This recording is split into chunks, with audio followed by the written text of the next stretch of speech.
thank you very much for people attending. I know there's a lot of people from Cape Town area, the southern suburbs, that want to be here, and we're going to make a recording for them as well and have slides ready.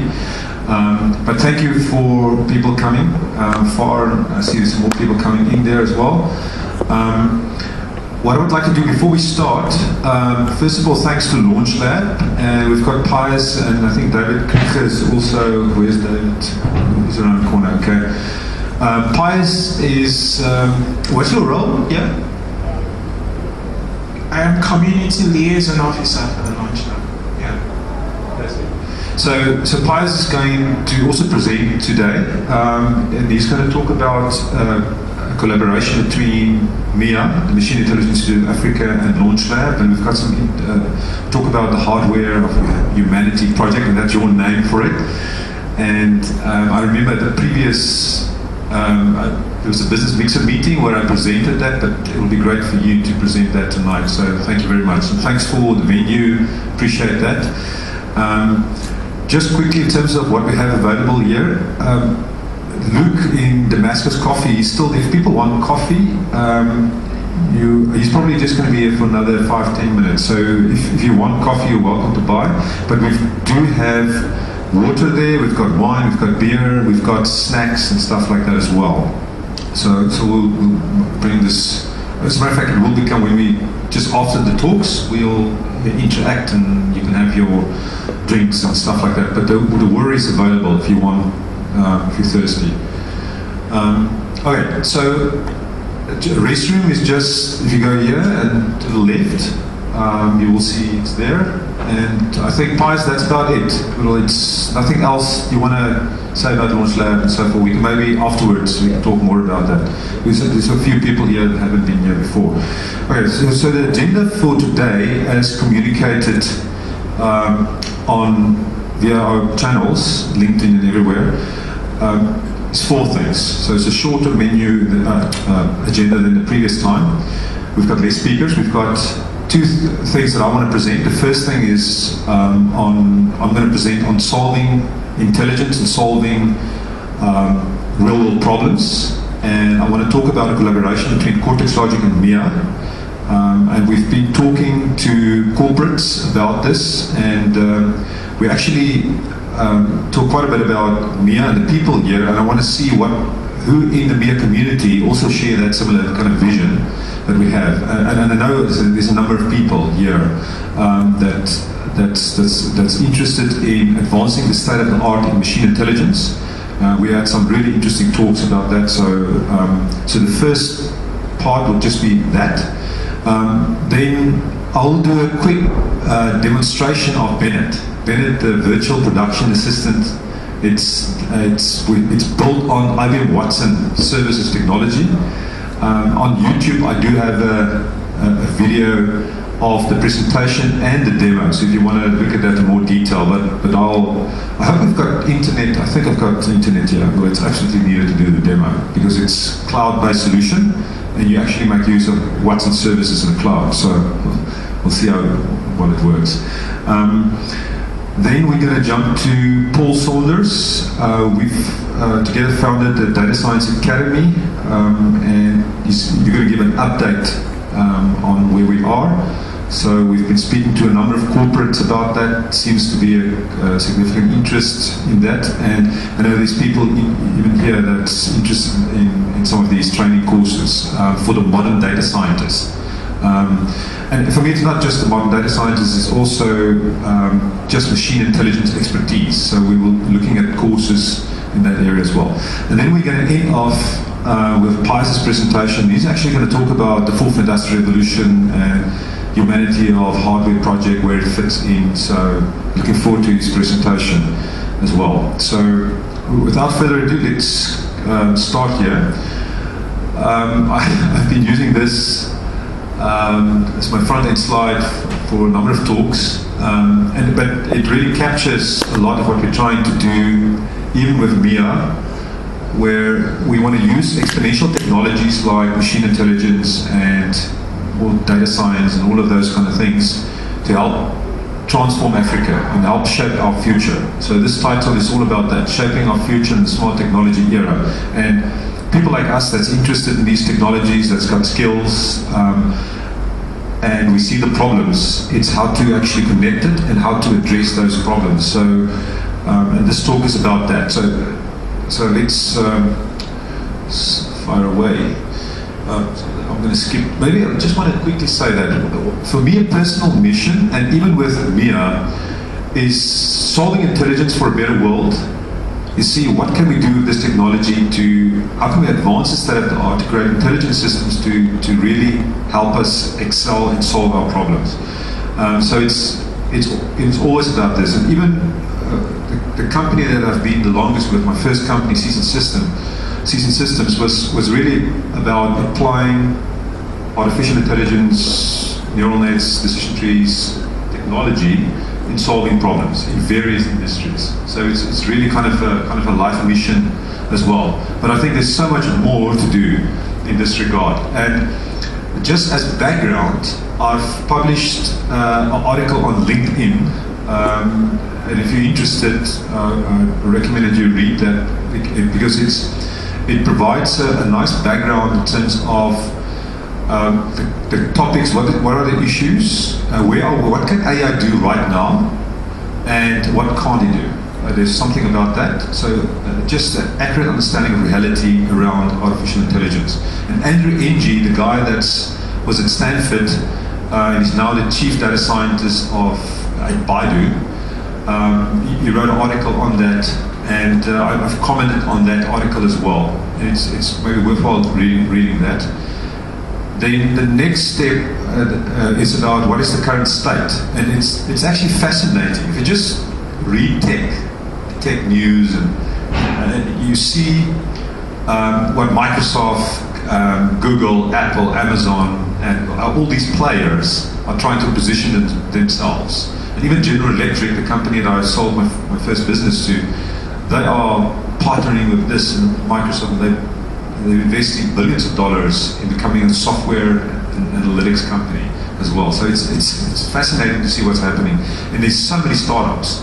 There's one slide that shows, there's a new one out from Bloomberg Beta called the Machine Intelligence Landscape 3.0. I've got it here as well. And it's quite interesting how it has evolved. And that is only also scratching the surface. And in that LinkedIn article, I've got that as well there. And I've got some comments around that as well. So what's the current state of machine intelligence? And then the rest of that article is actually talking about what about Africa? What are we doing here? And I talk specifically about a partnership between, and I think we want to encourage all sorts of companies and other organizations that want to advance the state of the art. And basically for me it's about making our machine intelligence toolbox much stronger. So so you can have better tools to solve problems. If you read Andrew Ng's article, he was actually saying we're doing if you look at all the stuff, how we apply it, even Google's state-of-the-art stuff, it's all supervised learning, and it's really still a limited application of machine intelligence. So the scope for doing better, greater things is there. So, and it's also how do you apply to business problems. So you need to understand your problems and your applications and shape it. So very interesting. Anyway, so I encourage to read that. So I'm going to skip some of this. I actually want to quickly just talk about this, and the next slide will actually picture the Machine Intelligence Institute of Africa. As a matter of fact, it's there. Now, Cortex Logic is all about making machine intelligence work. So you can see it speaks to that mission of solving intelligence and applying it. And the way we position this, and I had some interesting talks with Jacques also, we talked about why is it so wide here. If you look at the bottom layer here, it talks about commercial, open source, and proprietary software. Now, if you look at the machine intelligence software, what's happening right now, it's super interesting. When I started my first company, there was not really open source machine intelligence software really available. And so we had to write things from scratch in C++, a number of students, electronic engineering students, and they did things in MATLAB, but the computer science students, they wrote it from scratch. And we implemented all the various algorithms and various techniques. So it was very much proprietary and building it like that. That world has changed completely. And it's quite interesting to see what Google and all these companies are actually doing in open sourcing, making their technology very quickly available and creating an ecosystem around that. Like Google with TensorFlow, for instance. And it's almost like all these other companies say, what do we do with this now? And like Andrew Ng said as well, even though it's open source available, it's also not that easy to apply the open source stuff to solve a problem. There's a lot of glue and a lot of things that you need to do to make it actually work. So you need some people that can work with open source and so forth. So it's not an easy thing. We've got people from ShopRite representatives here. We were there talking to some of their data scientists as well, and it was quite interesting. Their approach was also, we're actually going to go open source. We want to use PySpark and we want to use Python, and our data scientist needs to be literate in open source software technology and stack and so forth. So and you see that also. I was last week at Barclays as well, and I've got a very good idea of where they are in terms of applying artificial intelligence and so forth. A lot of stuff is still rules based, but they are also playing around with open source stuff. So it's there. And what we say with Cortex Logic is, let's be real about what's available, and let's really understand the limitations, the strengths and limitations of the various technologies. So if you look at commercial, there's a bunch of interesting technology. If you look at IBM Watson, for instance, we've selected to use that for our first minimum viable product for Bennit specifically. But there's Google as well, one of the best speech recognition APIs. Microsoft is coming to the party big time with their Lewis and all these kind of technology. And as a matter of fact, OpenAI, the company or the non-profit organization that's got $1 billion funding to create safe artificial intelligence, an advanced state of the art, but also creating safe artificial intelligence, they've now partnered with Microsoft as well to use Azure, the cloud. And because of the FPGAs and the equipment that they've got available there, it's an attractive offering. So, and they first use Amazon as well. They still use Amazon, but it's just interesting to see these things happening, and you got to think about cloud infrastructure, who's the players. So that's an important part of it. So I think if you want to build world-class solutions, I want to not be blindsided. I want to be open-minded. I want to see exactly what's available and so forth. So I think there's a thing for commercial. Open source, there's a bunch of stuff available there, and then you can create various different types of IP on different types of layers. You can create your own algorithms, but it's about how you apply the different technology as well. So you've got to get this base layer right and advance the state of the art. But then the two things that we're doing in Cortex Logic is really data science services and smart applications. And one of the key smart application or types of smart applications is intelligent virtual assistants and advisors. And Bennit is one, but we're looking at building other ones for other industries like healthcare, education, finance, and so forth. Robo-advisors for wealth management, insurance, medical insurance, etc. And then you can use that to solve problems. But the interesting thing is, this type of stuff is also generating a new stream of data. So apart from all the existing data that's available, anything that you capture in terms of conversation is there, it's available, and then you want to mine that. That's why data science services is still pretty important. You want to automate that, but you want to still utilize that to do back-end data mining. So it goes to be hand in hand to solve real-world problems. The next slide is just talking about solving intelligence for a better world. And here I'm just coloring it in, effectively. So here you can see, and I've just carefully selected some of the open source stuff that's really best of breed, but there's some others as well. And I'll show you the machine intelligence landscape 3.0, what it looks like. As well, you will see just what's available. And this is just scratching the surface. But On the open source front, TensorFlow, OpenAI is making things available. There's OpenSec, that's great from a semantic knowledge. If you want to build a world model and have meaning, and make sure that the artificial intelligence can understand. It's not just text and doesn't know the meaning. So with OpenSec and those type of stuff, you can actually build solutions that's knowledgeable. But there's Spark, there's MLib, there's PySpark, there's so many different things that's available. Then on the commercial front, these are some of the core big players in the AI space. I've listed GE there as well, but especially Google, IBM, Microsoft, Facebook. They've also formed an alliance, the partnership of AI. And I think it was pretty much Google, Amazon, IBM, Facebook, and Microsoft. Part of that. And then with proprietary R&D, what we mean there is, I think a key part, if you want to create intelligent virtual assistants, contextually aware cognitive systems that learn at scale, supports unsupervised learning, and in the article I actually mention some of the areas that needs quite a bit of research, and unsupervised learning is still a mystery.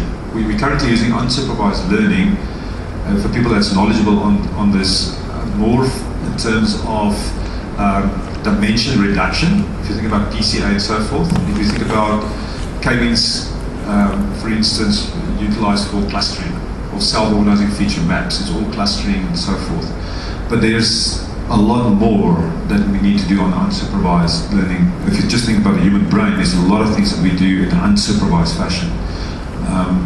Then reason with purpose and interacts with human naturally. And here I'm just really referring to that partnership here, and I think it could be other companies and other organizations, but we just want to set the scene, set an example here, because this is, I think there's synergy here, because with Machine Intelligence Institute of Africa, it's about machine intelligence, data science, research and applications. And on the research side, it is about solving intelligence, advancing the state of the art. There's some people with interesting ideas. I know, Rikus, you've got some interesting ideas, and there's a few other people as well. So we want to start looking at the synergies and getting more people involved in very specific projects. And Jacques, you mentioned some interesting thing as well. We said we should also select projects carefully and then focus on that. And I think it's important to have that to have the good understanding of this is the area I'm working in, and this is the specific focus. Maybe I've got a broader vision, but then we need to do very specific things. So I think projects that's meaningful. That's what we try to do with MIIA, is to actually launch projects of meaning.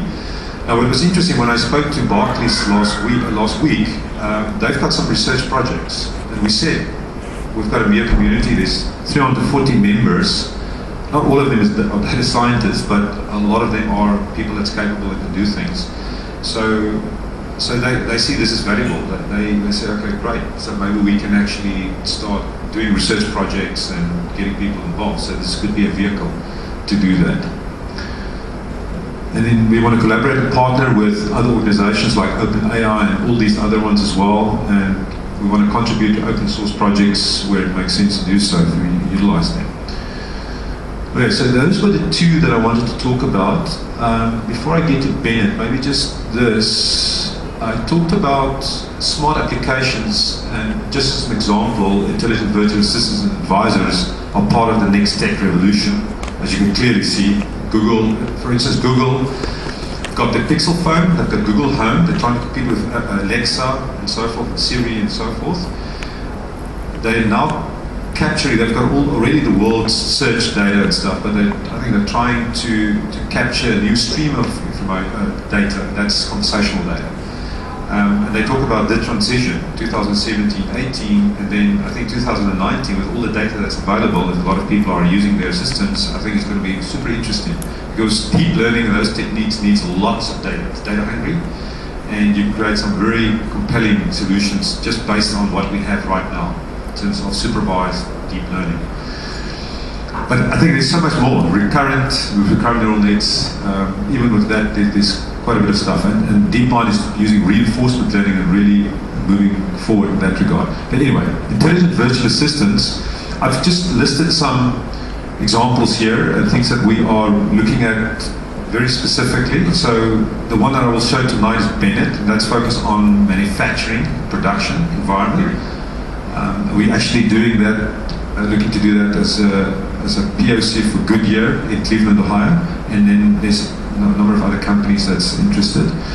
But with this, it's the same kind of thing. So you need an end customer, and you because it's, I think, initially B2B, but you can create B2C kind of solutions here as well. But medical assistants and advisors, wellness, medical insurance, wealth management insurance, we know the banks are already coming and asking and building their own type of solutions, trying things out in this space. They realize that they are being heavily disrupted, so it's critical.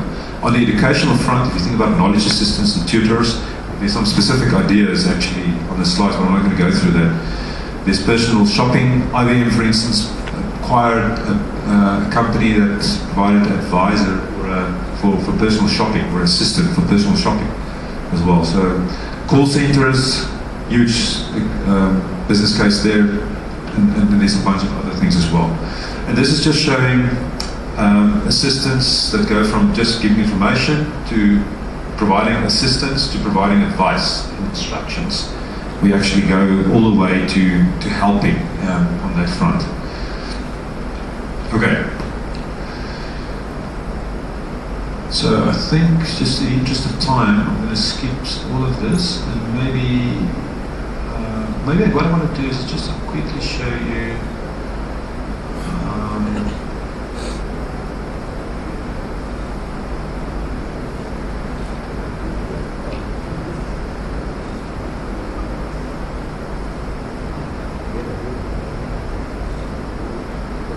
Sorry for all this. There's a bunch of slides here. Okay, this is machine intelligence landscape 1.0, 2.0, 3.0. You can't see it, but it's in the LinkedIn article. I've got a link to this and actually a screen cap of that. But this is all just little small companies startups and the big players, big tech players, penetrating pretty much the whole the industry landscape, so agriculture, education, investment, legal, logistics, materials, retail, finance, healthcare. It's got a thing on its own. Patients, images, biological stuff. And then on the enterprise, if you look at any company, you will see visual, audio, sensor, internal data market. But then on the function side, you will see so many, this is all AI companies focused on very specific things. Customer support, sales, marketing, security, recruiting. And on this side, interesting, there's now a mature technology stack that's evolving. And so you've got companies that's focused on enabling things like agent enablers. So they help you to create agents and bots. There's the tools that supports data science. There's tools that supports machine learning, natural language processing, development, data capturing, open source libraries, hardware, and then the research companies. So this is companies that's trying to advance the state of the art as well, like OpenAI, Vicarious, and a few others as well. But anyway, so it looks fairly comprehensive. So I just wanted to, I promise I'm going to show that. So, and yeah, by the way, just as a final comment here, I'm not going to go into details, but what I've listed here, this is quite interesting. I put it in the LinkedIn article. There's a bunch of companies, and it actually goes down all the way. You can see companies that focus on advancing the state of the art of machine intelligence. I've got links there.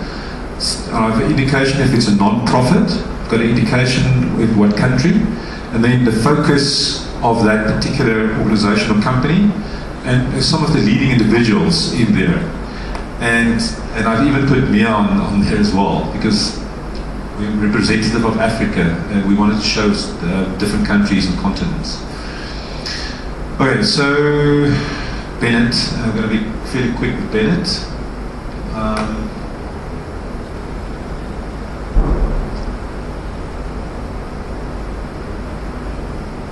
Okay, this is Bennit.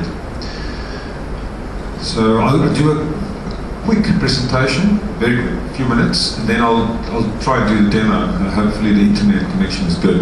But Bennit is, you will see there's a little AI there, but Bennit AI is really all about, I founded this company with guys in the US that's deep into manufacturing. The one guy is the president of MIIA, the Manufacturing Enterprise Solutions Association, so he understands manufacturing well.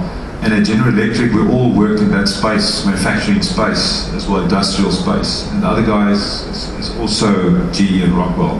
But they've also realized that there's this interesting need along with me, and we said, okay, we should do something about this. And so we've created, it's still in the early stages of the startup, but creating a self-learning, personalized virtual production assistant advisor for people that's in that production environment. So if you're a supervisor or an operator in a plant, operating a machine, you want to know what machines are down, who on my team is on leave, or what is happening, or what's the performances of my particular section in my plant. You want all sorts of systems. Maybe you just want to know more about this particular process. For instance, if it's like Goodyear, for instance, where you look at tire manufacturing, you want to understand. Maybe you work in a certain area like assembly, and now you're going to move to curing, and you want to know what's more about this, or you want to know something about the standard operating procedures of working with this machine or in this year. You want to get a better understanding. And the whole idea is that Bennit gives you that answers. So it needs to connect to plant data, enterprise data. It needs to connect to manufacturing purpose. So you need to train it as well on that, and that's what we do with Watson. But then it needs to interact in a simple way. So the voice that we use is the one that was used in Jeopardy. So that is the standard, so you will see when we go through it. On YouTube, you will anyway see a comprehensive demo where we show all the functionalities and so forth. But it's really a virtual production assistant that saves time and makes industrial users more productive throughout the day.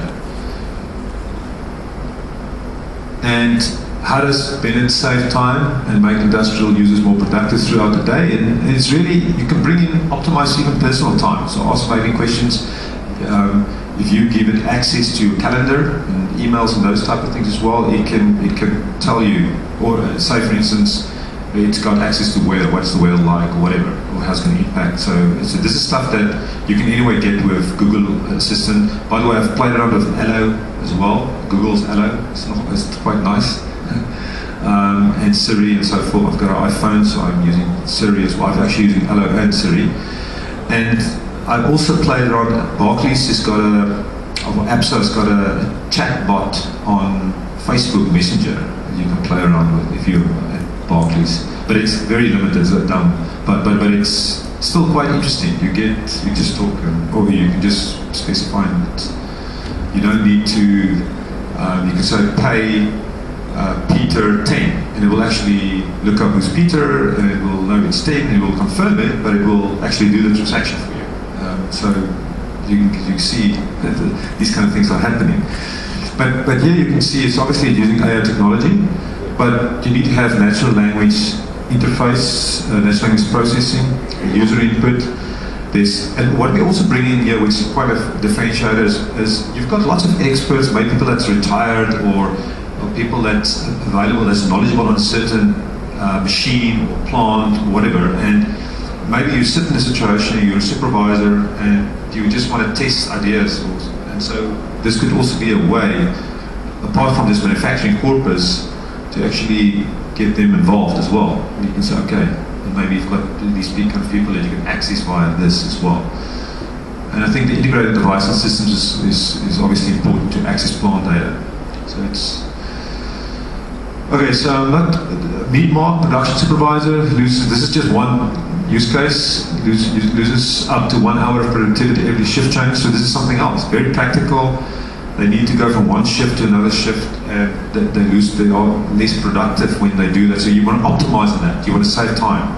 And there was all sorts of stats. If you just save time in manufacturing in the US, there's something like $95 billion or something. Just if you think about just an hours of saving, if you can make people more productive, there's a business case there. Okay, so I'm gonna skip some of this because I want to quickly show you a demo. just finally, some of the use cases. So it's about productivities like shift changes, preparation, out of process, intervention, interplant, downtime responses, safety. Okay, this is another thing.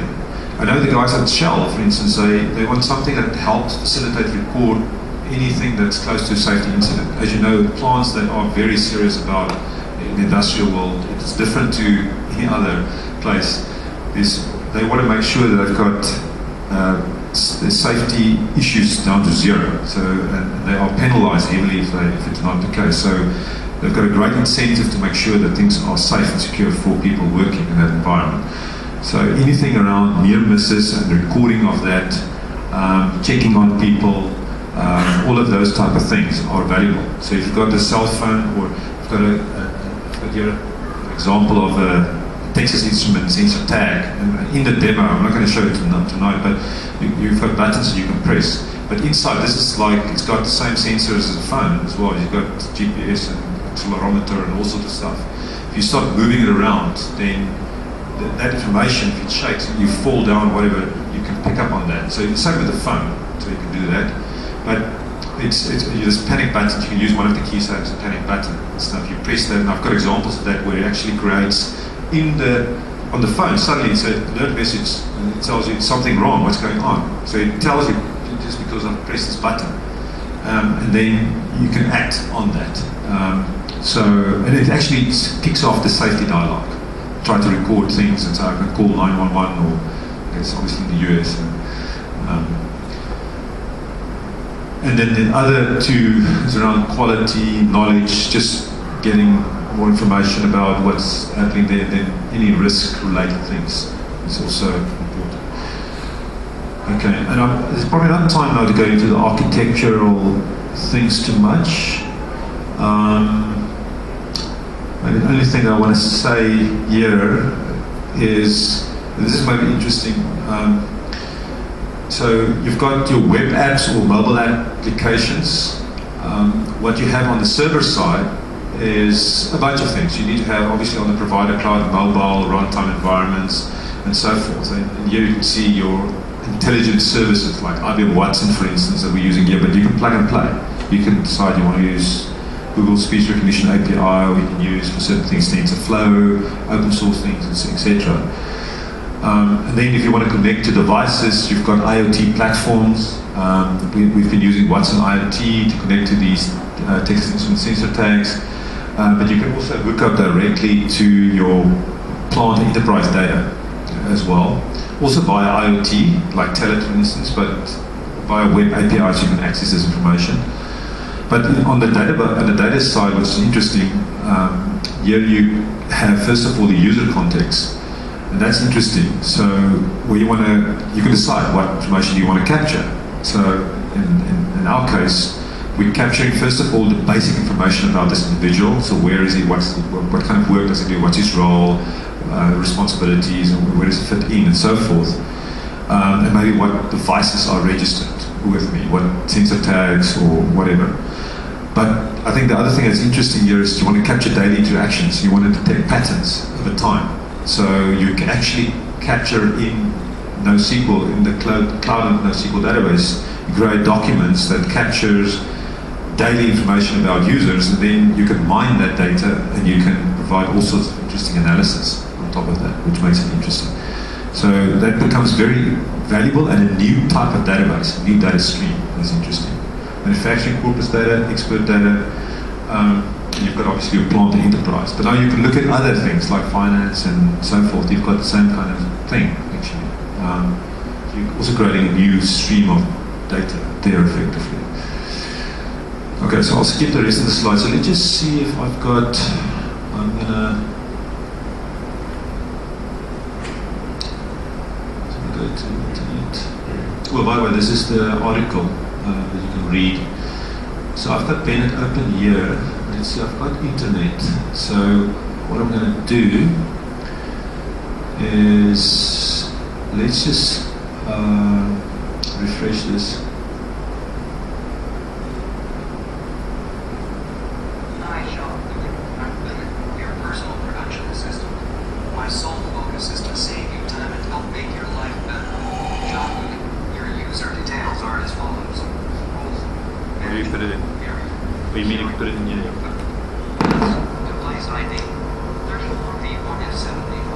AF9. Okay. Now we've got Watson and we've got me. Okay, so basically what happened here, cloud service, and this is what you will see on your phone as well. We've got a version actually for Android, we're creating the iOS version, but this is, so just imagine your phone there.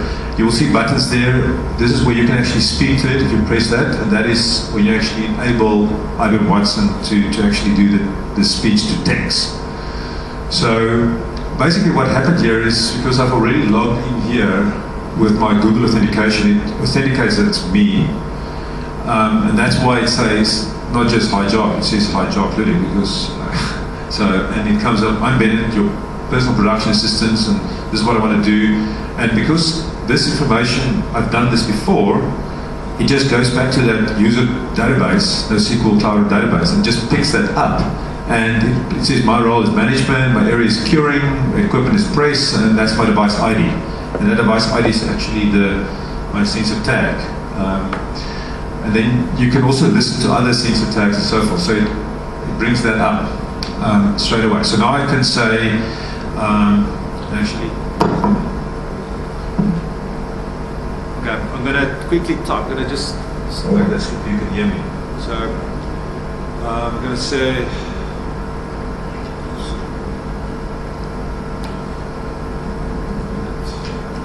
hi Bennit. Hello, Jacques Ludik. I'm doing good. I'm here to help you. Just say the word. Bennit, okay, thank you. Okay, so I'm gonna start with I want to do a survey. I'm going to do a survey. Great, Jacques Ludik. Let's get started. Help us understand the general flow of material product through your plant. Is it synchronous one-piece flows, asynchronous, continuous? Okay, it's mixed. Thanks. Does your product flow follow a defined path or flexible routing? Okay, defined. It's fine. How is scheduling done? Is it repetitive, blanket order releases? Describe your product model mix in any given period or major equipment grouping. Relatively limited, e.g. limited by hard assets and tooling. And then I can just say, Jacques Ludik, the dialogue has been cancelled. Thank you for your inputs. We can always continue this later. okay, so I've got an example. Say, for instance, there's actually another demo driving to work where it can, so I'll just quickly do that.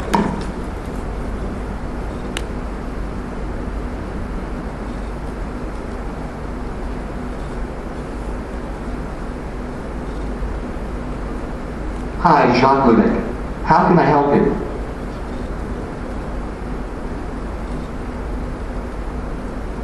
So I'm going to say what machines are down and who called in sick today.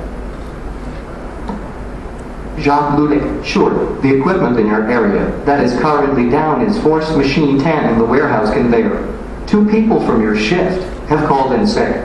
Also, you should know that the maintenance team had unplanned downtime last shift. Press 12 and press 22 were both down for 3 hours. They are back running, but production was impacted by 2%. So I could say, what is my daughter's practice? Sarah's practice is at 6:30. We received notice last night that the location was moved to River Road Park. Thanks, Jacques Ludik. You're welcome. Okay, and then I think what's interesting, you can start capturing, for instance, you can create patterns around this. I want to say start of day. So I'm going to say start day. Welcome, Jacques Ludik. Let's make this a great day. Anything major planned for today? Yes. Okay, Jacques Ludik, do you know of anything that might impact production today? Jacques Ludik, how are you feeling today? Excellent. And it will respond. Fantastic, Jacques Ludik. Let's be super productive today. Okay, so you can have this end of day dialogue. There's a bunch of other things as well. But say, for instance, I've got a problem. Just look at the danger. So I've got a danger. I've got a problem. Jacques Ludik, do we have a safety incident? Yes. Jacques Ludik, do you need help? Yes, absolutely. Okay, Jacques Ludik, stay calm. We'll be calling 911 right now. Please describe the issue if you can.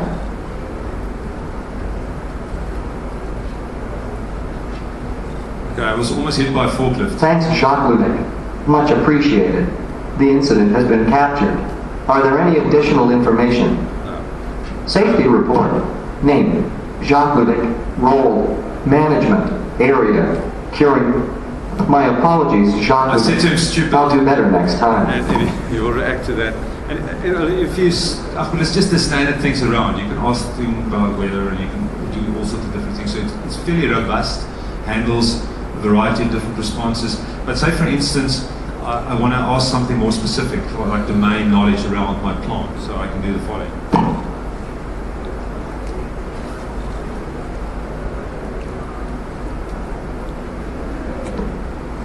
Jacques Ludik, I understand you need some more domain-specific manufacturing information. How can I help you? I'm just going to ask something about tire processes. There are 6 basic processes in the manufacture of tires. Mixing of carbon blacks, elastomers, and chemicals in the Banbury mixer to form the rubber compound. Jacques Ludik, what information do you need? Okay. Okay, so what is vulcanization? And it comes up with the rubber components of the tire are vulcanized by steam-generated heat in the mold, and bladder at pressure is hot. Thanks, Jacques Ludik. I'm here to support you. Okay, you get the gist. So if you go to the YouTube video, you'll see a bunch of other things as well, which the interesting stuff, we press panic buttons and do all sorts of different things. But you can see the ability to access, yeah, thanks. You can see the ability to access manufacturing corpus information, plant data. I can for instance say reports, performance reports, and I can say I want to look at Jacques Ludik, which report would you like to see? I would like to. There's a bunch of reports. So it's intro report, just information about myself, but I can say machine. I can just say performance. I wonder if that would be performance reports. The requested report is not available. So that's not available. So I say reports, and I can say my intro. Jacques Ludik, which report would you like to see? Say introduction report, because it captures my introduction. So introduction report. I'll just say name, Jacques Ludik, role, management, area, curing, equipment. Great. Thanks, Jacques Ludik. It's my pleasure. Okay, so took a bit longer. So. Thank you very much for that. So I don't know if there's any questions on that. Anyone's got questions or anything? Okay, so let's, Paul, if you can come. I've got your presentation open here, so I'm just going to click on that.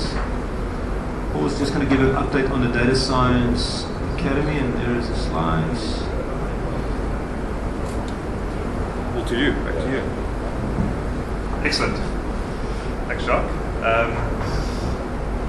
So for those of you who weren't here last month, I thought I'd just give a quick background about the Data Science Academy and what it's all about, and then provide an update on where we are currently. So I'm sure a lot of you have realized that, I mean, I noticed it particularly over the last year in particular, that the data science has moved from people just talking about it, reading about it, to really much in the business mainstream nowadays. So business is actually doing it, they're making big investments in it. And this is all great. I mean, it's going to drive innovation, and it's really fantastic, but it's leading to a massive skills gap now in the entire chain. So everybody we've been talking to, companies, are asking for skills. Where do we find skills? How do we train our skills? And even people who are working in the field are asking, how do we keep up to date with the latest technologies? And so Jacques and I we connected probably about 2 months ago, and we both shared similar sort of stories and similar sort of vision. And we decided to found a data science academy that will solve these particular issues for corporates and for technologists in the business. So just in terms of what we'll be doing, we're going to be offering courses across the whole spectrum. So we're going to be offering at the C-suite level. So for a senior executive who doesn't know anything about data science but wants to hold an intelligent conversation with his or her techie team. IT professionals, so people that are they want to upskill in a new technology or a new AI model or methodology. So very deep subject matter expertise, sort of five-day type courses. And then we're also going to be offering, and this is something that I'm quite excited about, is actually internship programs for corporates as well. And with that in mind, we started approaching corporates over the last month just to gauge interest, to see firstly what their needs are, particularly what technology stack they're standardizing on, what technologies they're interested in, where they're going to be investing in the next year, and then just to gauge interest whether they would, whether they'd be interested in sending their staff, sending themselves, or actually running internship programs for data scientists. So the response has actually been really, really great. So we first reached out to the MIIA community, and we had meetings with a few people in the community, about 5 or 6, who gave input on what they felt the ideal curriculum should look like, based on their knowledge and their experience in the field and what they're actually working on currently. And then we've met with 10 corporates over the last month now, from retail, the TMT, so technology, media, telecommunications, and then financial services sectors. And across the board, great interest. One of the companies actually expressed a lot of interest, but we're sort of in a situation now to make this work. We would probably need 2 or 3 corporates to come on board to make these economies of scale, sort of justified for the corporates. So we've set up another 3 meetings in the new year. Unfortunately, the timing wasn't the best. So as you all imagine, the budgeting decisions and everything else will happen in the new year. So but we have got one person very interested, and very interesting. And Jacques mentioned in the beginning, all the corporates are standardizing on open source technology. So they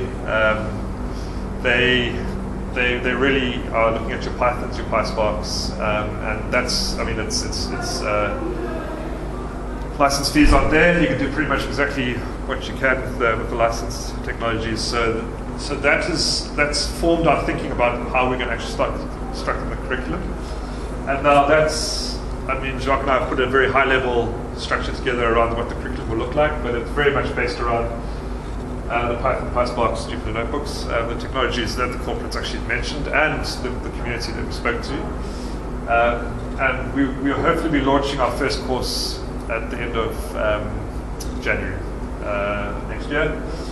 So just there at the end there, so we just really want to connect with as many people as possible, just to try and make sure that we're on the right path from a needs perspective. We want to make everything as practical and relevant as it can be, and so just invite you to sign up there. We'll keep you keep you up to date with all our progress as we go along, and that's about it. Thanks, Paul. Pius, you to end off with humanity, hardware for humanity. So you need this one.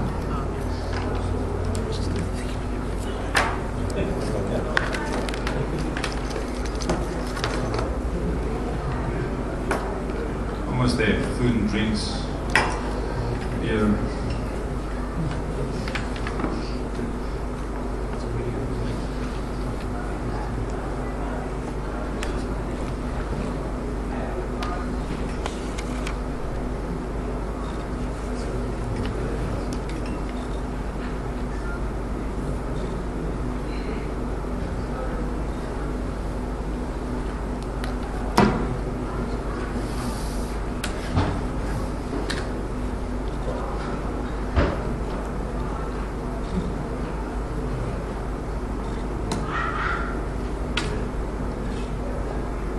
Thanks.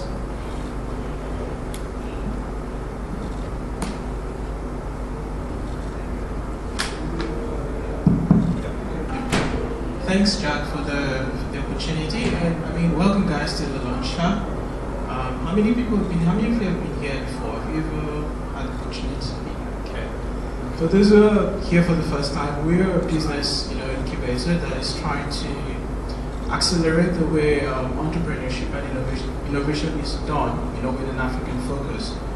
So we're currently on about 8, universities in the Western Cape, and we try to stimulate, No, it's fine. Pius, you can maybe stand that so capturing.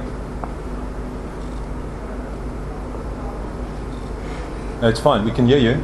We're just recording, so if you can maybe stand this side. Yeah. Oh, okay. So we're trying to, stimulate the entrepreneurial culture in Africa to build a proper ecosystem. And I mean, the Hardware for Humanity project is just something that we're trying to experiment with for next year, to build that culture of, problem solving, tangible problem solving, and not just, vague problem solving or approaches, that are vague, that are not impactful, at any level. I just want to share this quote with you. It's about engaging the mind. How do you talk about solving problems without first looking at, a way to engage the mind in problem solving?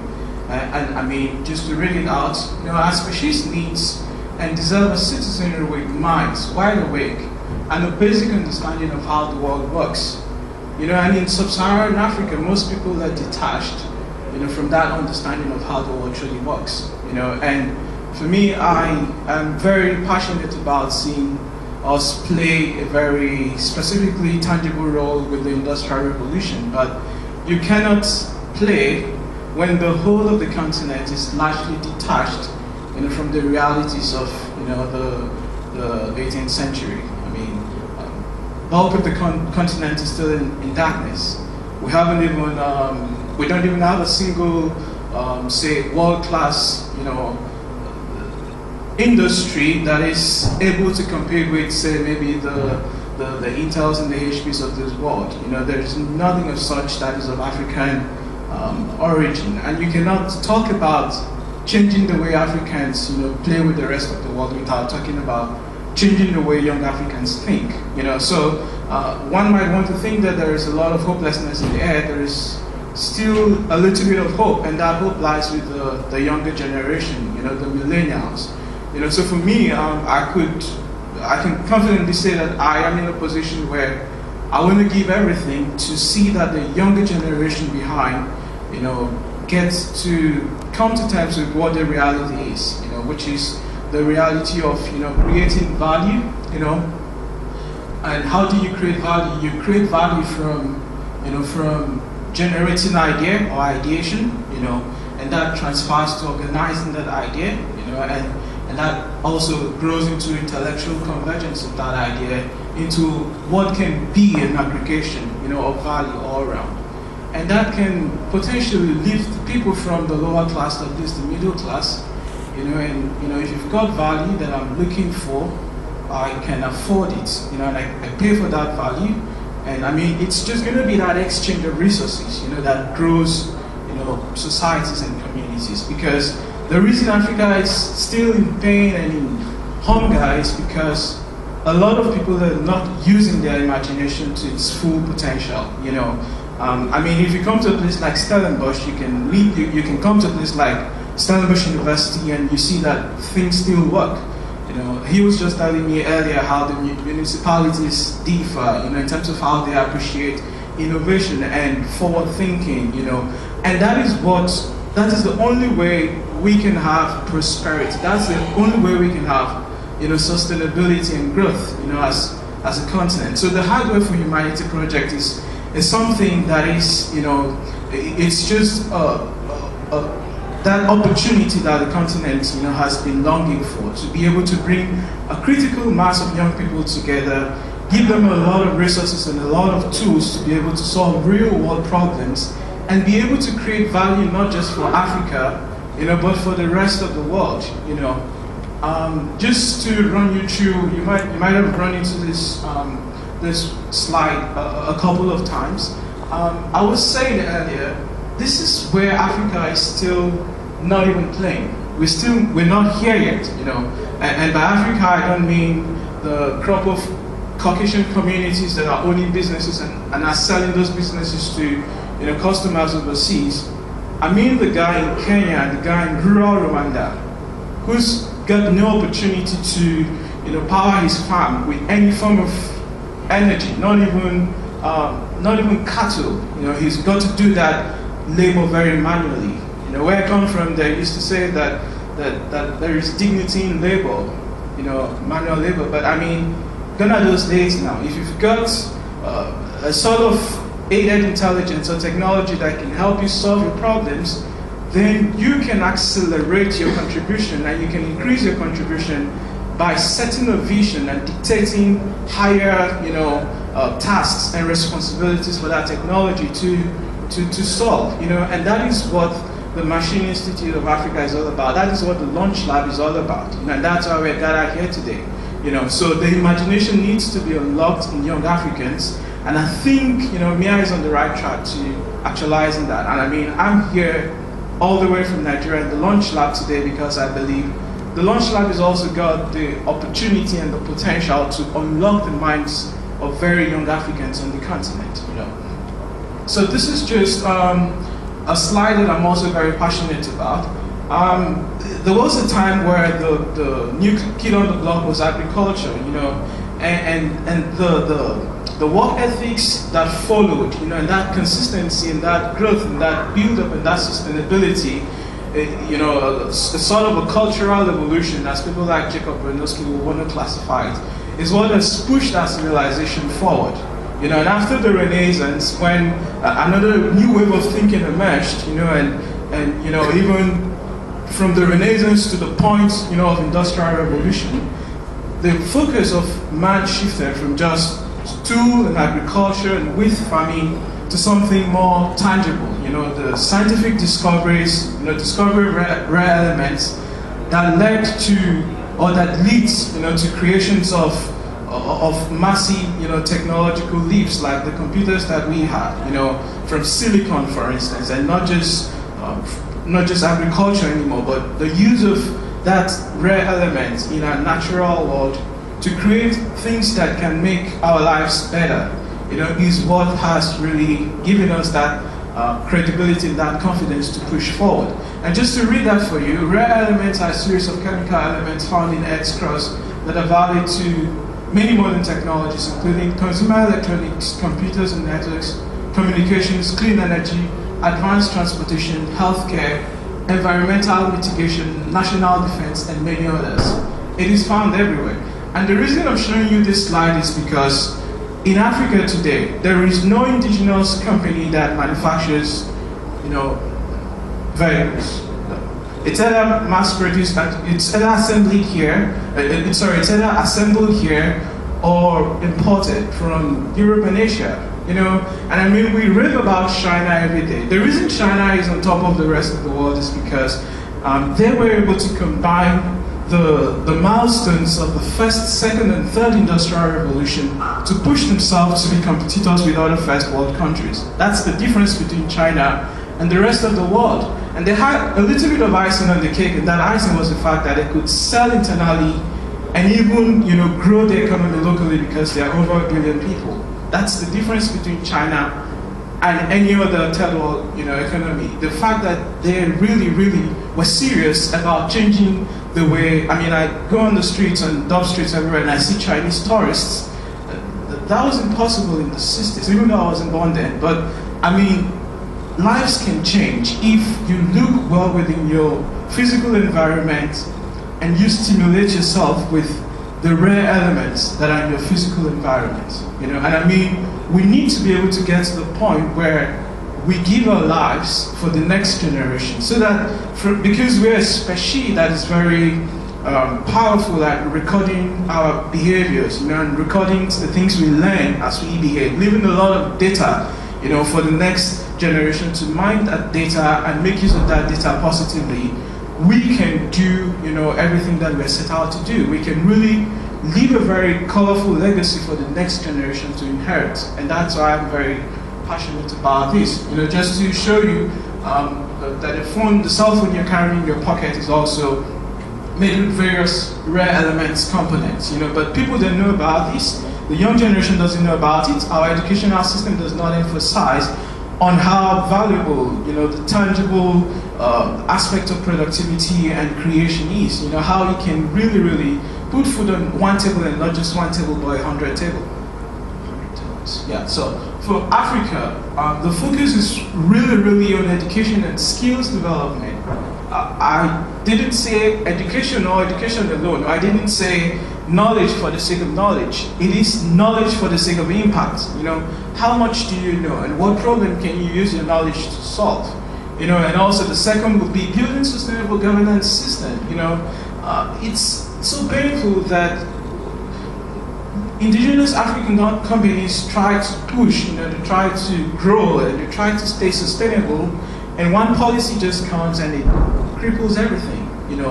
We need to be able to train the young generation to be able to create, a thriving ecosystem for everybody, both the business leader and the political leader, And I mean, technology can pretty much solve most of our problems. All we need is just a stable climate to be able to create these technologies, and delivering hard infrastructure. I mean, South Africa is one of the only countries in Africa where you can drive for 100 yards without potholes, for instance. So if that is the case, if cars are not manufactured in Africa, and you have to go to the mechanic every weekend to change your tires and all of that, the little disposable income that is available goes into the servicing of that car, or goes into the importation of technology from overseas into Africa to, improve the condition of that vehicle that you probably have used all of your life savings to acquire. All of these things needs to be in place before we can compete with China in the industrial age, in the fourth industrial revolution. So it looks very difficult, but it is doable. We can get to that point where Africa can conveniently leapfrog the rest of the world. So for me personally, through the LaunchLab, the Hardware for Humanity project is something that I hope to launch in 2017 with the help of Jacques, where we create an environment where people from all over the world, I call them top scholars from all over the world, and I mean, we've been able to start relationship with 2 universities now, one in Netherlands, Utrecht, I don't know if I'm pronouncing it right, West Carolina University in the United States, and they want to send young, brilliant, problem solvers to come to Stellenbosch and to come to South Africa to spend a period of time, learning about the business ecosystem, learning about the innovations ecosystem, and collaborating with local, South Africans to deliver hardcore, solutions. So they bring their own perspective and merge it with the local perspective, and trying to solve problems, and most of them would be in the position where they can choose to either commit the rest of their life or some years of their development into trying to solve those problems. And if we get a lot of support, we can begin to set up what I like to call crown hotspots in Africa, where those young scholars can physically and tangibly spend time and say maybe drive a project around building a solar farm for a community. I see it as a way of unlocking the overseas venture capitalist market, where if they know about a problem that needs solving, and there is a business potential in that kind of a relationship, they can come, not bring in technology from outside, but come from outside and build the technology locally, and if it fits a profile internationally, they can take that developed product from Africa overseas, and that way we can begin to maybe attract some foreign exchange into Africa, or we can begin to play with the rest of the world. But that second perspective is needed, and that's why the young scholars that we're trying to bring over here are very important. So if we do it right and we follow the model that we have at heart, and on paper, we'll be able to solve real tangible problems and bring young Africans that are previously in the dark, into the light, with the Hardware for Humanity program. So that's just the workflow, the entrepreneurship, innovation, and future trends, aspects of human potential development, because you can go nowhere without understanding the capabilities you carry as a human being, and these are just all of the things that we want to focus on. I'm a little bit ambitious to say that we want to start in January of 2017, like fully having that engagement, but I mean, it's flexible. We can always modify depending on how quickly we're able to set our structures in place. And that's just the final part of the workflow. Just to tell you that, I mean, with the power of the mobile phone technology, some African economies and some African states and some parts of the continent are already, doing well. Everybody knows about the M-Pesa story in Kenya. It's with the operating system that everybody carries in their pockets. And I mean, a lot of people on the continent are getting connectivity every day. And it means the access to relevant information, relevant knowledge, and relevant methods of problem solving is getting the people who are learning how to use their mobile technology to bank, as you can see on this slide. And there's this big disruption of the financial industry happening. So with maybe advanced technology like the blockchain technology and all of that's coming in place, and with a little bit of education that is required to get people to be able to do a lot of things on the cloud and not really need a third party and not really spend a lot of time and money, I think there's hope for the next generation. They can really get to that point where they can be at the same level. They can really save a little bit of their disposable income. They can really learn not to waste time and conserve time and really, reach all of their life's potential, because I mean, everything we're seated here to do today is all about enhancing the human, civilization and broadening the human experience. So I hope to continue communicating and chatting with everybody here to see how you can play a role in enhancing what we're trying to do with the Hardware for Humanity project. I just want to play one video, of an MIT student, David Senge is his name. He's doing his PhD in MIT, and he came up with a solution for his native Sierra Leone. He was privileged to get a scholarship, to study at MIT, and he was able to create a solution that is relevant, that is practical, and that is, tailor-made for his, native home in Sierra Leone. So just spend the next 4 minutes watching it. Thanks for your time.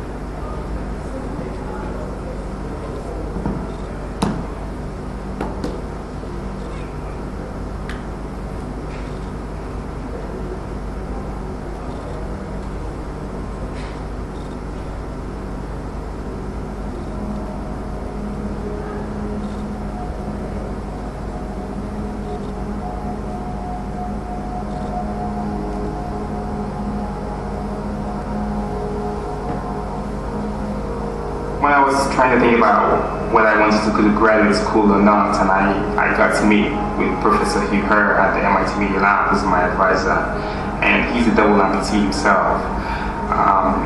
He described to me a problem that he was having, which was that his prosthetic sockets were always uncomfortable. It turned out that it's the same problem that people in Sierra Leone who were amputees also faced. And it was an interesting problem for me to solve because it had a global relevance and a local relevance to Sierra Leone as well. And I wanted to do something that will help enable people's lives globally. And more importantly, people who I knew who were amputees in Sierra Leone. This is the prosthetic socket that's made from a 3D printer, right? And you can see here each color is a different material, and you can press and it's flexible. And this is stiff. And the idea is that we are using data from the human body, right? So you imagine the leg goes in here, and where it's soft is where the bony areas are, and where it's hard is where there's soft tissue.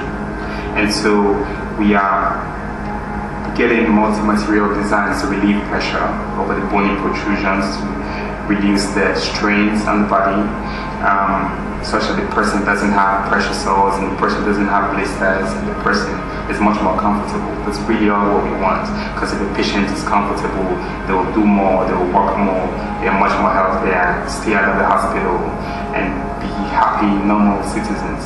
Personally, winning this has been a real honor, and I was drawn to it because the people who were previous winners were awesome, cool people, but also they were doing stuff that mattered to the world. I have been in contact with a bunch of media. I have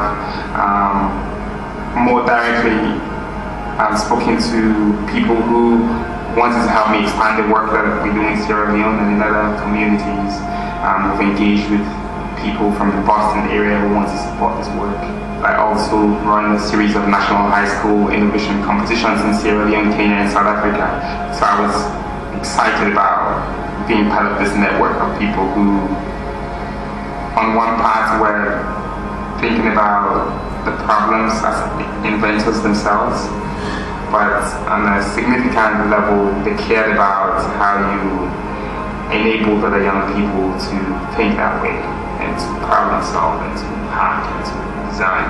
It's interesting because the young people in Sierra Leone who we work with recently started thinking about themselves as part of the invention generation. So I'm supporting that and pushing them to think that way. You know, they're part of a new wave of young people who think that the problems in Sierra Leone are immense themselves by others, but they themselves can think about them. You know, they themselves can be creative, they themselves can take an action and solve them.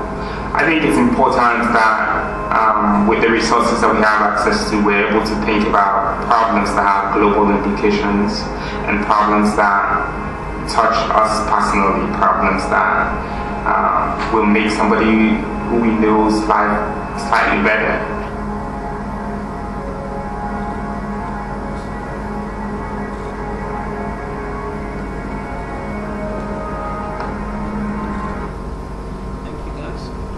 Great stuff. Thank you. Okay. Thank you, Pius. That was awesome. That was a really good, nice presentation. Okay, I think we're done. So there's drinks around the corner in the kitchen. There is food, snacks there. There's some water still there. There's some wine glasses and wine there. So we're done. So let's just socialize and chat and so forth. Thank you very much. Cheers.